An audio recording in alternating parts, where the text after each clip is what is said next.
Apa kata Ustaz? Pernah seorang sahabat Nabi Shallallahu Alaihi Wasallam yang bernama Ibnu Ummi Maktum. Beliau ini salah satu sahabat yang tidak dapat melihat. Beliau datang kepada Rasulullah Shallallahu Alaihi Wasallam. Kemudian beliau berkata,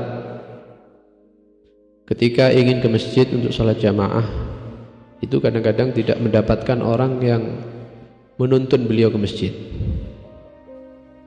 Beliau mengatakan kepada Nabi, di kota Madinah ini banyak sumur-sumur. Kalau saya berangkat sendiri, takut akhirnya jatuh, nanti masuk ke dalam sumur. Begitu juga ada hewan-hewan yang bisa mengganggu beliau di tengah jalan. Belum lagi rumah beliau daripada masjid Nabi SAW itu jauh.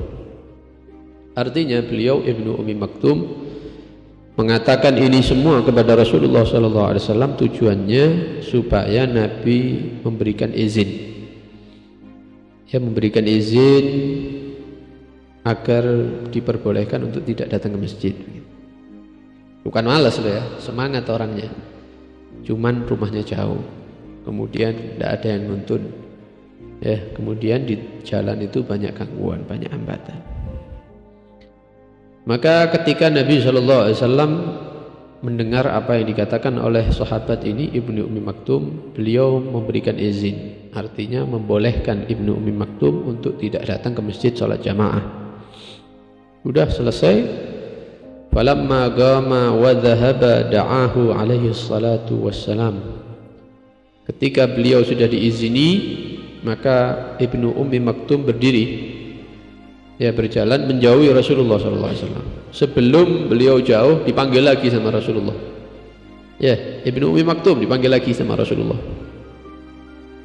Akhirnya kembali menghadap Nabi SAW. Ketika Ibnu Ummi Maktum kembali menemui Rasulullah, Nabi mengatakan kepada dia, wahai Ibnu Ummi Maktum, apakah kamu masih bisa mendengar?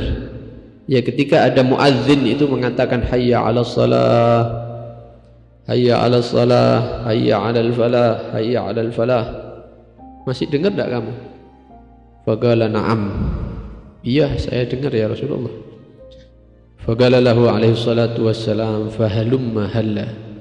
Kalau kamu dengar Ibnu Ummi Maktum panggilan salat, maka ya ayo datang. Artinya tetap diperintahkan oleh Rasulullah SAW untuk berusaha datang ke masjid mendirikan sholat berjamaah. Ini orang yang buta, sahabat yang buta, ya begini keadaannya ketika bermusyawarah dengan Rasulullah SAW. Tetap disuruh datang ke masjid sama Rasulullah. Nah sekarang masjidnya kosong, musallahnya kosong. Ya, semua manusia sibuk dengan dunia atau dengan lalai, ya, permainan dengan televisinya, dengan HP-nya dan lain-lain, meninggalkan masjid dan meninggalkan musalla, meninggalkan salat jamaah.